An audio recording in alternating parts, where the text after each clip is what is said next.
لاہور میں جو کچھ ہوا وہ صرف سیاست نہیں بلکہ جمہوری نظام کے لیے ایک بڑا سوال بن چکا ہے۔ سہیل افریدی ایک وزیر اعلیٰ، 4 کروڑ عوام کے منتخب نمائندے، آج لاہور میں قیام کے تیسرے دن بھی رکاوٹوں، گرفتاریوں اور پابندیوں کا سامنا کر رہے ہیں۔ السلام علیکم ناظرین، میں ہوں میاں نوید۔ آج بھی حالات وہی ہیں، ناکے، راستے بند، قافلے کی طرف بڑھنے والوں کو روکنا، پی ٹی آئی ورکرز اور لیڈران کی گرفتاری۔ زیادہ تر وہ لوگ جو تنظیمی ذمہ داریاں نبھا رہے تھے یا پہلے ہی حراست میں ہیں یا ان کے گھروں پر چھاپے پڑ چکے ہیں، اور پھر کہا جاتا ہے کہ لوگ باہر نہیں نکلے۔ یہ سب آج شروع نہیں ہوا ناظرین، پہلے ہی دن لبرٹی میں تمام راستے بند، میڈیا محدود، عوام کے لیے پہنچنا ناممکن۔ یہ ریکارڈ پر موجود حقیقت ہے۔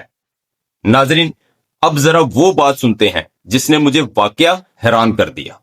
سہیل افریدی صاحب کسی ایک جگہ پہ 10,000 بندہ نہیں اکٹھا کر سکے۔ مطلب اگر میں ایک نمبر ہی میں نکال لوں، جو کہ 10,000 کوئی بہت بڑا بندہ نہیں ہے پاکستان تحریک انصاف کے لیے، جو عمران خان صاحب کے انڈر انہوں نے جو پرفارمنسز دی ہوئی ہیں لاہور کے اندر، مینار پاکستان ہم نے دیکھا ہے کس طرح بھرا جا چکا ہے، لیکن سہیل افریدی صاحب کچھ ایسا نہیں کر سکے۔ لبرٹی چوک کی ایگزامپل آپ کل کی اٹھا کے دیکھ لیجئے، میرے خیال میں وہاں پہ 1000 بندہ نہیں ہوگا جہاں پہ سہیل افریدی صاحب گئے۔ تو ایز سچ پولیس بھی تو تھی نا وہاں پر، بیریئرز بھی تو بہت زیادہ تھے، سختیاں بھی تو کافی ساری تھی نا ان کے لیے۔ تو وہ انقلاب کی پھر باتیں مت کریں نا، پھر انقلاب تو اس طرح نہیں ہوتا۔ منصور علی خان صاحب کہتے ہیں سہیل افریدی 10,000 بندے بھی اکٹھے نہیں کر سکے اور لبرٹی میں 1,000 بندہ بھی نہیں ہوگا۔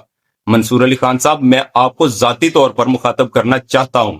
آپ کوئی نئے اینکر نہیں ہیں، آپ ایک سینئر صحافی ہیں، آپ کو زمینی حقائق کا علم ہونا چاہیے۔ یہ کیسی گفتگو ہے، یہ کیسا تجزیہ ہے؟ جب پولیس نے ہر طرف سے راستے بند کر دیے، لوگوں کو گھروں سے نکلنے سے پہلے ہی روک لیا گیا، ورکرز اور لیڈران کے گھروں پر چھاپے مارے گئے، زیادہ تر تنظیمی لوگ پہلے ہی گرفتار ہیں، تو پھر آپ یہ سوال کیسے اٹھا سکتے ہیں کہ لوگ کم کیوں تھے؟ یہ تعداد کا مسئلہ نہیں تھا، یہ پہنچنے کا مسئلہ تھا۔ ناظرین، اب میں آپ کو ایک اور حقیقت سنانا چاہتا ہوں۔ اچھا سنیں، ایک نا میں آپ کو ابھی جو شیئر کر رہا ہوں، ہم نا پلان ڈسکلوز نہیں کرتے تھے۔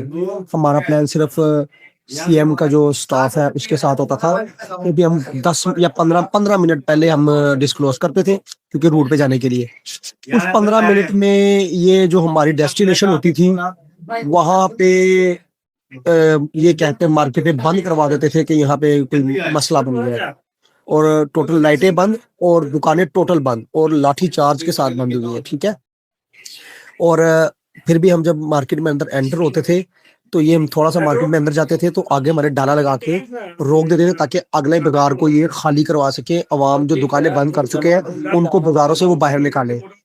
اور ایک بہت بڑا سیکیورٹی لیب سے بار بار کرتے رہے، جہاں پہ لائٹ ہوتی تھی، ایون چھوٹی 18 واٹ کے LED لائٹ بھی ہوتی تھی، وہ بھی بند کرواتے تھے۔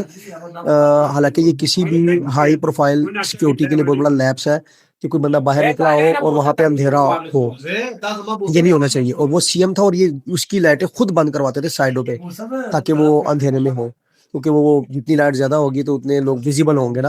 اور لنڈا میں بالکل، اور دلی دروازہ میں، اور جو سرکولر روڈ پہ بہت ہی اتنے جمع غفیر کو میں آپ کو بیان نہیں کر سکتا۔ اور یہ بیچ میں انہوں نے لاٹھی چارج بھی کیا لوگوں پہ، ٹھیک ہے، جو سی ایم سے آگے والے لوگ ہوتے تھے، ٹھیک ہے۔ تو یہ سیکیورٹی لیبس کا ضرور آپ میں کہیے گا کہ یہ اس طرح کرتے رہے، اس طرح حرکت کرتے رہے ہیں، گھٹیا حرکتیں۔ ناظرین، یہ وہ شخص ہے جو سہیل افریدی کے روٹ کی مانیٹرنگ کر رہا تھا، جن کی ڈیوٹی عالیہ حمزہ صاحبہ نے لگائی تھی۔ وہ خود بتا رہا ہے کہ کس طرح پولیس نے راستے روکے، گاڑیاں موڑی اور لوگوں کو آگے بڑھنے ہی نہیں دیا گیا۔ یہ کوئی دعویٰ نہیں، یہ آن گراؤنڈ شہادت ہے۔ منصور علی خان صاحب، ایک سینئر اینکر سے قوم یہ توقع کرتی ہے کہ وہ طاقت کے بیانیوں کو نہیں بلکہ حقیقت کو چیلنج کرے۔ جب حالات یہ ہوں تو مجمع کم نظر آنا عوام کی کمزوری نہیں بلکہ ریاستی دباؤ کی علامت ہے۔ آپ بہتر جانتے ہیں کہ خوف، گرفتاری اور ناکے لوگوں کو پیچھے ہٹنے پر مجبور کرتے ہیں، پھر ایسی بات کہنا کم از کم ایک سینئر صحافی کو زیب نہیں دیتا۔ ناظرین، سہیل افریدی اس معاملے پر واضح دو ٹوک موقف دے چکے ہیں۔ سہیل افریدی کہتے ہیں کہ پنجاب میں ہمارے ساتھ جو ہوا ہم اسے کبھی نہیں بھولیں گے۔ میں حکومت کو کھلی دعوت دیتا ہوں، وہ خیبر پختونخوا میں جلسہ کر کے دکھائے، میں خود سٹیج سجا کر دوں گا اور ٹرانسپورٹ بھی مہیا کروں گا، لیکن ہمیں لاہور میں جلسہ کرنے کی اجازت دی جائے۔